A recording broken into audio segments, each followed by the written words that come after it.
اس گفتگو کو معنون کر دوں کسی عنوان سے، تو آج کے بیان کا عنوان ہے اسلام میں عورت کا مقام۔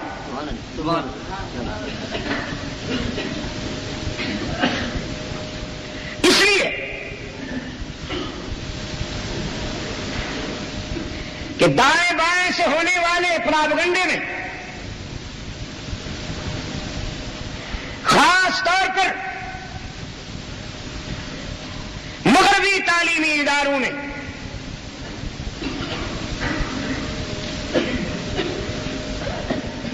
اسلام کے امیج کو ڈائنامیٹ کرنے کے لیے یہ پراپگنڈا کیا جاتا ہے کہ اسلام میں عورت کا کوئی باوقار مقام نہیں۔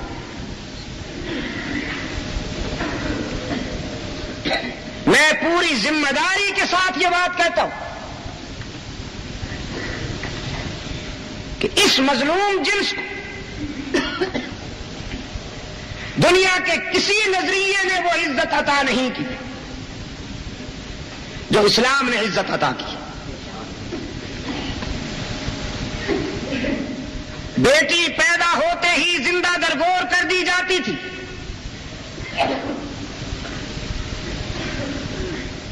اسلام نے صرف اس کو زندگی کا حق ہی نہیں دیا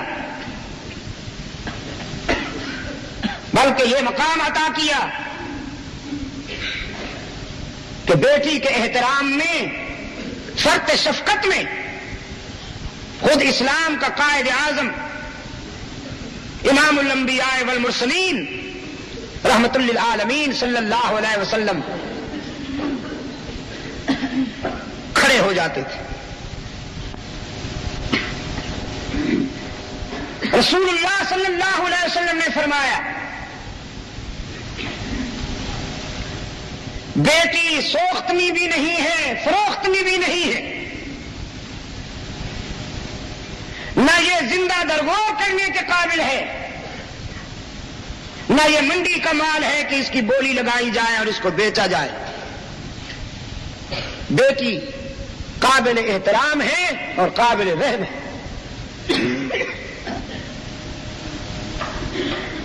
سرکار دو عالم صلی اللہ علیہ وسلم نے فرمایا جس باپ کو اللہ نے 2 بیٹیاں دی ہوں وہ ان کا اچھا نام رکھے، انہیں تعلیم و تربیت دے، اور جب وہ بالغ ہو جائیں تو انہیں اپنے اپنے گھروں میں آباد کر دے۔ رحمت عالم صلی اللہ علیہ وسلم نے فرمایا جس باپ نے اپنی 2 بیٹیوں کے ساتھ یہ حسن سلوک کیا ہو اس کو بتا دو کہ حشر میں وہ میرے اتنا قریب ہوگا جتنی یہ 2 انگلیاں ایک دوسرے کے قریب ہیں۔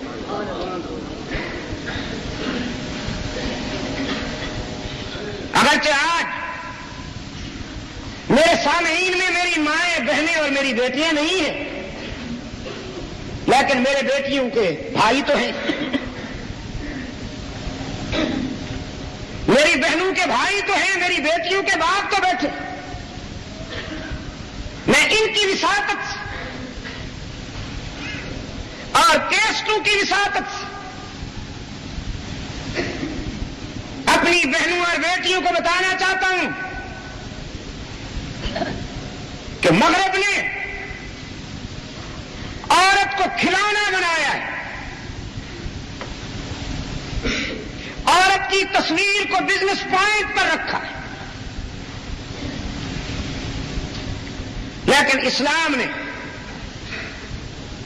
عورت کو وہ مقام عطا کیا ہے کہ جنت کی حوریں بھی اس کی عفت کا مقابلہ نہیں کر سکتی۔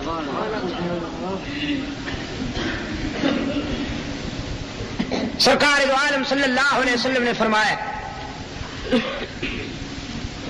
عورت کی زندگی کے 4 مرحلے، یہ بیٹی ہے، یہ بہن ہے، یہ بیوی ہے اور یہ ماں۔ عورت بیٹی ہوتی ہے، بہن ہوتی ہے، بیوی ہوتی ہے اور ماں ہوتی ہے، عورت ڈانسر نہیں ہوتی۔ اور خدا نخواستہ جب کوئی عورت ڈانسر ہو جائے تو وہ عورت نہیں رہتی، وہ غلاظت کا مجسمہ رہ جاتی ہے، وہ بدبو کی بوری رہ جاتی ہے، وہ گندگی کا ٹینک رہ جاتی ہے۔ رحمت عالم صلی اللہ علیہ وسلم نے فرمایا عورت جب بیٹی ہے تو اس کے سر پہ عفت کا دوپٹہ ہے، عورت جب بہن ہے تو اس کے سر پہ عصمت کی چادر ہے، عورت جب بیوی ہے اس کے جذبات میں وفا کی بلندیاں ہیں، عورت جب ماں بنتی ہے تو اس کے قدموں میں جنت ہوتی ہے۔ لیکن یہ میں مانتا ہوں کہ اسلام عورت کو چراغ خانہ دیکھنا چاہتا ہے، شمع محفل نہیں دیکھنا چاہتا۔ اگر کوئی یہ سوچتا ہے کہ وہ اسلام سے یہ گنجائش نکالے کہ عورت کو شمع محفل بنایا جائے، یہ ہرگز نہیں ہوگا۔ میرے عزیز دوست، تاریخ نے یہ اعزاز بھی عورت کو بخشا ہے کہ سب سے پہلے رسول اللہ صلی اللہ علیہ وسلم کی زبان سے وحی کی آواز سننے والی ایک عورت،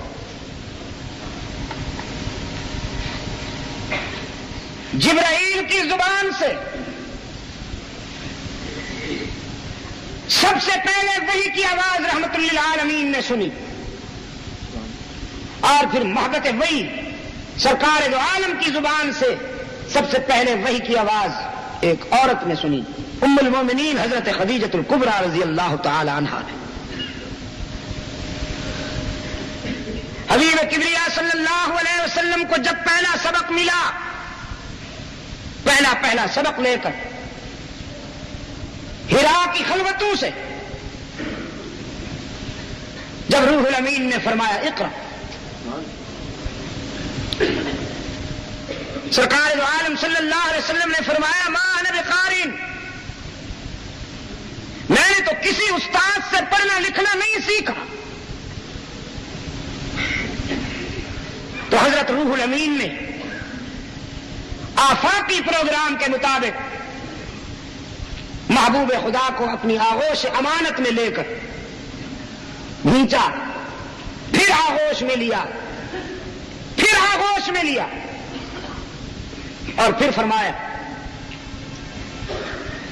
اقرأ باسم ربک الذی خلق خلق الانسان من علق اقرأ وربك الأكرم الذي علم بالقلم علم الإنسان ما لم يعلم۔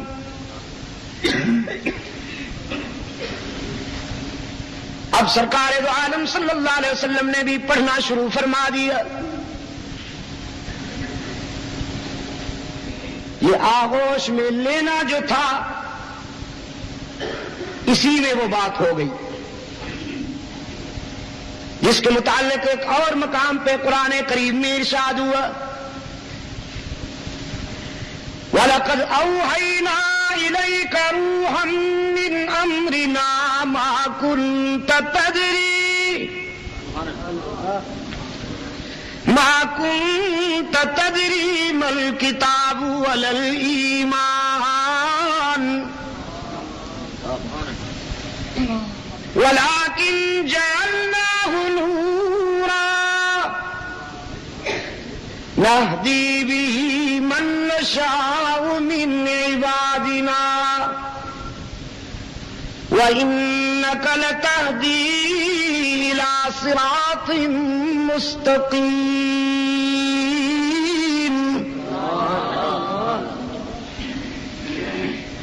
میرے محبوب،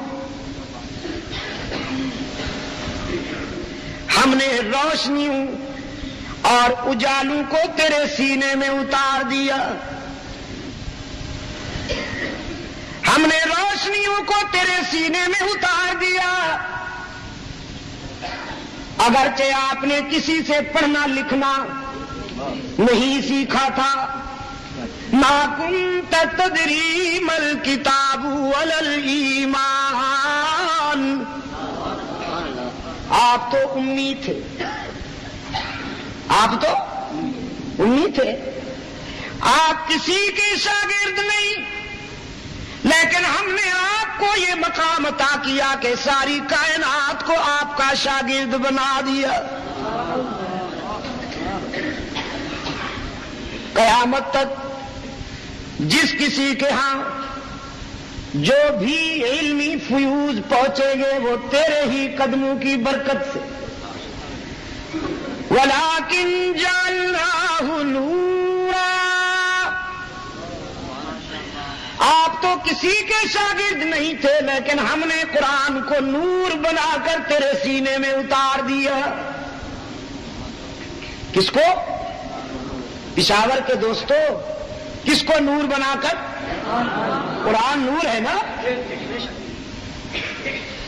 وَلَٰكِن جَعَلْنَاهُ نُورًا، ہم نے قرآن کو نور بنا کر تیرے سینے میں اتار دیا۔ نَهْدِي بِهِ مَن نَّشَاءُ مِنْ عِبَادِنَا، ہم جس پہ چاہتے ہیں یہ فضل کر دیتے ہیں۔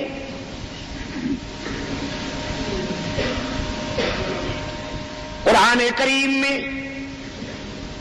متعدد مقامات پر حق تعالی نے آیات بینات کو روشنی سے تعبیر کیا، نور سے تعبیر کیا۔ لَقَدْ جَاءَكُم مِّنَ اللَّهِ نُورٌ وَكِتَابٌ مُّبِينٌ وَلَٰكِن جَعَلْنَاهُ نُورًا، اسی کی تعبیر ہے۔ لَقَدْ جَاءَكُم مِّنَ اللَّهِ نُورٌ وَكِتَابٌ مُّبِينٌ، بات تو ہو رہی ہے قرآن کی، لیکن اجمی فنکاروں کو داد دیجئے، چور بازاری کے کتنے نفیس ماہر ہیں، انہوں نے اس تعبیر سے سرکار دو عالم صلی اللہ علیہ وسلم کی انسانیت و بشریت کا انکار کر دیا، حالانکہ بات کتاب اللہ کی ہو رہی ہے۔ میرے عزیز دوستو، رحمت عالم صلی اللہ علیہ وسلم نے پڑھنا شروع فرمایا، لیکن پڑھنے میں ذرا تیزی تھی، زبان میں ذرا تیزی تھی۔ حق تعالی نے فرمایا لا تحرک به لسانک لتعجل به، لا تحرک به لسانک لتعجل به، محبوبم زبان جلدی کیوں چلاتے ہیں آپ، تیزی کیوں کرتے ہیں؟ خداوندہ کوئی جملہ، کوئی لفظ، کوئی حرف رہ نہ جائے، روح الامین کی زبان سے قرآنی آیات کو اپنے حافظے میں محفوظ کرنے کے لیے جلدی پڑھتا ہوں۔ حق تعالی نے فرمایا ان علینا جمعہ وقرآنہ فَإِذَا قَرَأْنَاهُ فَاتَّبِعْ قُرْآنَهُ ثُمَّ إِنَّ عَلَيْنَا بَيَانَهُ۔ یہ کیسے ہو سکتا ہے کہ کوئی جملہ، کوئی لفظ، کوئی حرف چھوٹ جائے؟ میرے محبوب، قرآن کو آپ کے دل میں اتارنا بھی ہماری ذمہ داری، پھر آپ کی زبان سے جاری کروانا بھی ہماری ذمہ داری، اور پھر قرآن کے مفاہیم و معانی اور حکمت و بلاغت کے ساتھ آپ کی زبان سے بیان کروانا بھی ہماری ذمہ داری۔ پہلا پہلا سبق لے کر حرا کا خلوت نشین امام الانبیاء والمرسلین خاتم النبیین والمعصومین گھر تشریف لائے ہیں اور اپنی رفیقہ حیات سے فرماتے ہیں انی خشیت علی نفسی، خدیجہ مجھے تو جان کی فکر ہے، ہیبت تھی، روب تھا وحی کا، سرکار دو عالم صلی اللہ علیہ وسلم کے جسم پر سنسنی طاری تھی، پسینہ آیا ہوا تھا، فرمایا زملونی زملونی زملونی، مجھ پہ کمبل ڈال دو، مجھ پہ کمبل ڈال دو، مجھ پہ چادر ڈال دو۔ دنیا کی وہ خوش نصیب خاتون، دنیا کی وہ خوش نصیب خاتون جس کی بیوگی یوں آباد ہوئی کہ کسی کی دوشیزگی بھی اتنی آباد نہ ہو سکے، چادر لائی، رحمت عالم صلی اللہ علیہ وسلم پہ کمبل ڈالا، سرہانے بیٹھ گئی، فرمایا کلا واللہ لا یخزیک اللہ ابدا انک لتصل الرحم وتحمل الکل وتکسب المعدوم وتقری الضعیف وتعین علی نوائب الحق۔ مجھے اللہ کی قسم، او میرے سرتاج اللہ کے محبوب، آپ گھبراتے کیوں ہیں؟ آپ جانتے ہیں کہ آپ کا وارث کون ہے، ناممکن ہے کہ آپ کو کوئی نقصان پہنچ جائے، مجھے اس کی جلالت کی قسم کہ خدا آپ کو کبھی نقصان نہیں پہنچنے دیں گے، کیونکہ آپ صلہ رحمی کرنے والے ہیں، آپ توڑنے والوں سے جوڑنے والے ہیں۔ صلہ رحمی کے کیا معنی ہے؟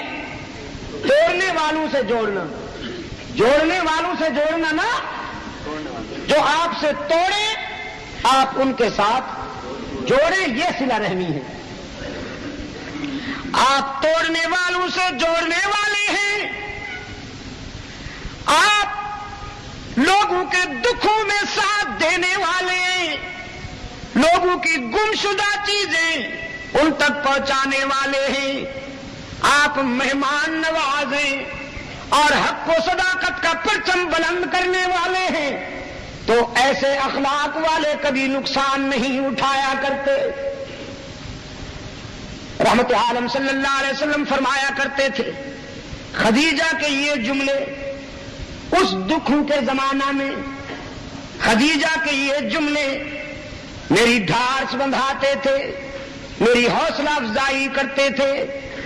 ساری دنیا بھی اگر دوست بن کر میرا ساتھ دیتی تو میرے دل کو اتنی تسلی نہ ہوتی جتنا خدیجۃ الکبریٰ کے ان جملوں سے میرا دل مطمئن ہو جایا کرتا تھا،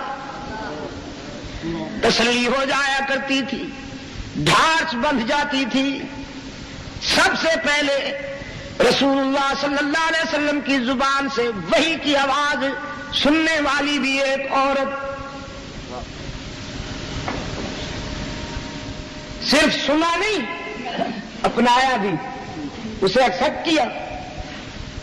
رسول کے موقف پر سب سے پہلے ایمان لانے والی بھی ایک عورت، اور پھر رسول اللہ کی آن پر سب سے پہلے جان دینے والی بھی ایک عورت، سب سے پہلی شہید، شارع شہادت کا سنگ بنیاد حضرت سمیہ رضی اللہ تعالی عنہا، جنہیں دنیا کفر کے آدم خوروں نے پکڑ کر رسیوں سے جکڑ دیا اور دونوں پاؤں دو جانوروں کے ساتھ باندھ دیے، اور پھر دنیا کفر کا آدم خور لیڈر ابو جہل حضرت سمیہ کی آنکھوں میں آنکھیں ڈال کے کہتا ہے اب بتاؤ جان بچاؤ گی یا ایمان؟ سمیہ کہتی ہے ابو جان یہ جان تو آنی جانی ہے، اسے کون بے وقوف بچاتا پھرے؟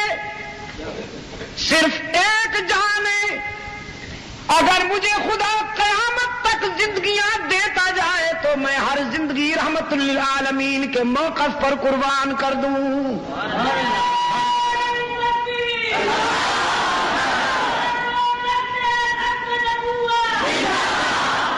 جان دے دوں گی لیکن رحمت للعالمین کا دامن نہیں چھوڑوں گی۔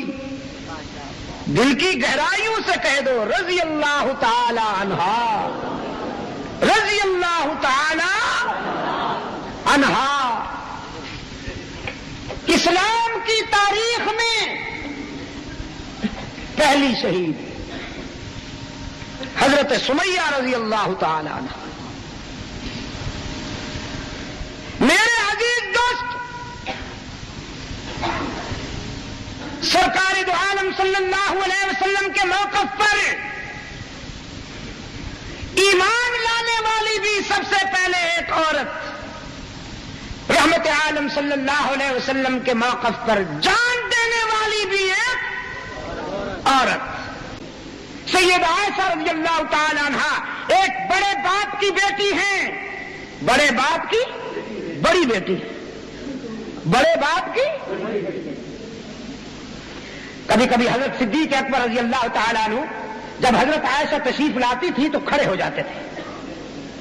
حضرت عائشہ صدیقہ رضی اللہ تعالیٰ عنہ فرمانے لگی ابا جان آپ مجھے شرمندہ کرتے ہیں، آپ میرے لیے کھڑے ہو جاتے ہیں۔ فرمانے لگے بیٹی اس لیے کھڑا ہو جاتا ہوں کہ تو میری ماں بھی تو ہے۔ اور حضرت عائشہ رضی اللہ تعالیٰ عنہ حیران ہوئی، فرمانے لگی ماں ہوں؟ حضرت صدیق اکبر نے فرمایا ہاں میری بیٹی کی حیثیت سے تو تو میری بیٹی ہے، لیکن میرے آقا کی اہلیہ کی حیثیت سے تو تو میری ماں ہے نا، تو میں اس لیے کھڑا ہو جاتا ہوں کہ تو رحمت للعالمین کی آبرو ہے۔ بڑے باپ کی بڑی بیٹی ہے اور عظیم شوہر کی عظیم بیوی ہے۔ 2210 حدیثیں حضرت عائشہ رضی اللہ تعالی عنہا کے ذریعے امت تک پہنچی ہیں۔ سب سے پہلے قرآن کی حافظہ ہے اور تمہیں سب سے پہلے قرآن کو حفظ کرنے والی حضرت عائشہ صدیقہ ہے۔ ہزاروں صحابہ کی استاد ہیں اور شریعت محمدی کا نصف سے زیادہ حصہ حضرت عائشہ کے ذریعے امت تک پہنچا رضی اللہ تعالی عنہا۔ اگر اسلامی انقلاب نے ابو بکر و عمر، عثمان و علی، طلحہ و زبیر، خالد و معاویہ،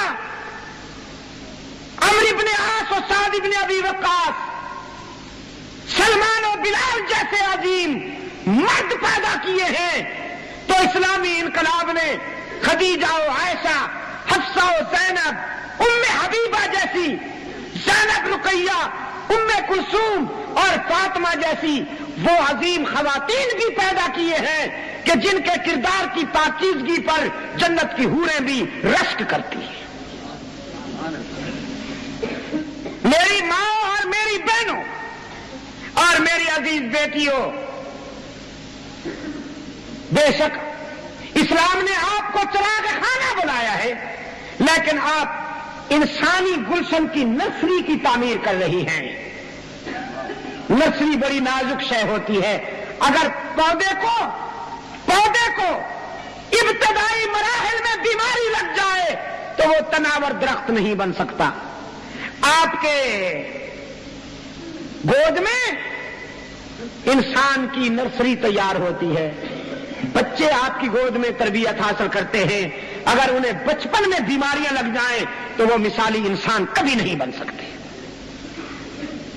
میرے عزیز دوستو، یہ بالکل غلط ہے کہ اسلام نے عورت کو غلام بنایا ہے۔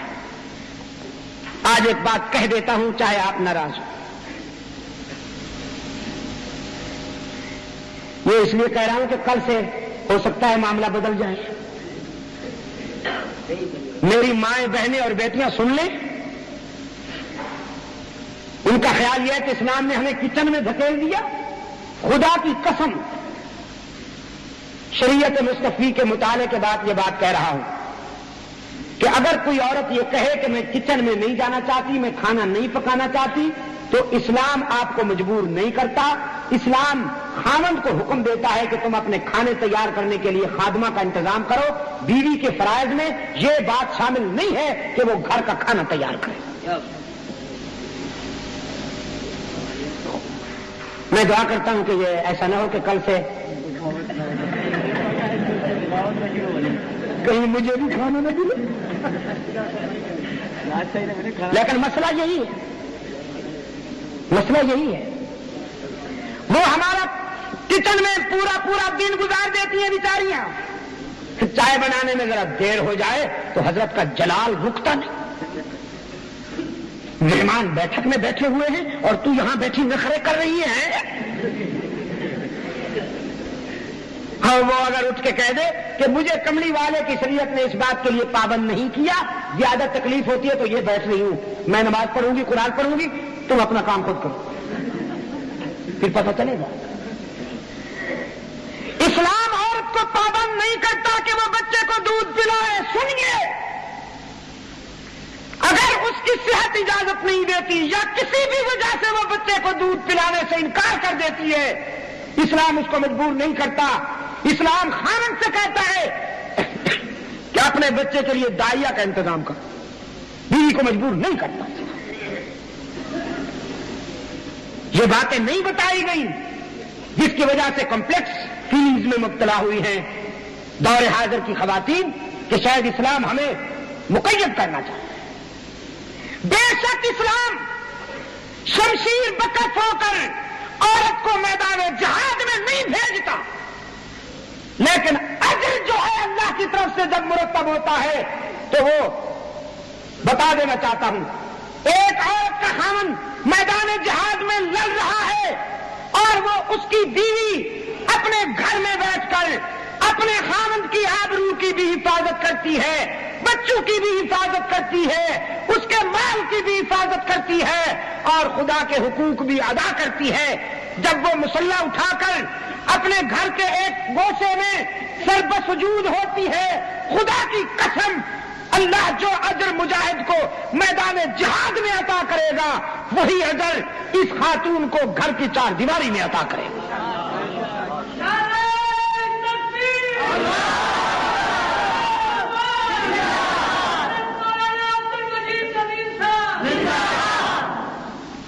لیکن فرائض کی تقسیم کے وقت اسلام نے مرد کے فطری تقاضوں کو ملحوظ رکھا اور عورت کے بھی فطری تقاضوں کو ملحوظ رکھتے ہوئے اس کی نیچرل ڈیمانڈز کو سامنے رکھتے ہوئے فرائض ڈسٹریبیوٹ کیے ہیں، ذمہ داریاں تقسیم کی ہیں.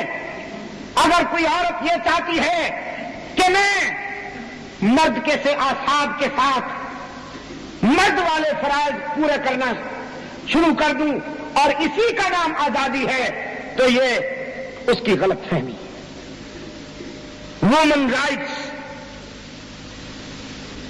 اسلام بھی ان کو ایکسپٹ کرتا ہے. اسلام میں بھی وومن رائٹس مسلمہ حقیقت ہے، لیکن رائٹس چاہیے، بغاوت نہیں. اسلام عورت کو آزادی دیتا ہے، آوارگی نہیں. اگر عورت آزادی کے نام پر آوارگی چاہتی ہے تو معاف کیجیے گا اسلام وہ نہیں دے سکتا، نہیں دے سکتا. آزادی دیتا ہے اسلام. کیا یہی عزت کم ہے عورت کے لیے کہ وہ نسل انسانی کی معمار ہے؟ نسل انسانی کی معمار ہے. محنت بیچارہ باپ کرتا ہے، پسینہ باپ کا بہتا ہے، پتہ نہیں کیا کیا مصیبتیں اٹھاتا ہے گھر کے اخراجات پورے کرنے کے لیے، اور جنت ماں کے قدموں میں ہے. باپ نے تو کبھی آبجیکشن نہیں کیا کہ صاحب میرا حق مارا جا رہا ہے، جنت تو میرے قدموں میں ہونی چاہیے تھی. نہیں. اللہ تعالیٰ میری ماؤں بہنوں اور بیٹیوں کو ایک مثالی اسلامی مسلم خاتون بننے کی توفیق عطا فرمائے. اور ہم سب کو اللہ تعالیٰ دنیا اور عقبہ میں کامیابی نصیب فرمائے. اگر زندگی رہی تو انشاءاللہ کل گنج گنج میں گونجیں گے. اللہم صلِّنا علی صراط المستقیم. بہرحال یہ توحید اور رسالت کانفرنس کراچی کی لاکھوں کے اجتماع میں ہونے والا میرا ایک محبوب بیان ہے. قرآن اور انسانیت یہ افریقہ میں ہونے والا. اس میں سورہ مریم کی تلاوت کا خاص انداز پڑھے لکھے حضرات کو دعا کے بعد میرے رفیق سفر سے مل سکے گا. اللہم ثبتنا علی صراط المستقیم. انجمن قرآن و سنت، انجمن تبلیغ قرآن و سنت کے تمام رضاکاروں کے لیے ہم دعا گو ہیں. اللہ تعالیٰ ان کو مزید توفیق عطا فرمائے جن کی محنتوں سے اشاعت توحید و سنت کا یہ کام ہو رہا ہے. اور آپ سب حضرات کے لیے بھی میں دعا گو ہوں. اللہ آپ سب کو دونوں جہانوں میں سربلندی اور عزت نصیب فرمائے.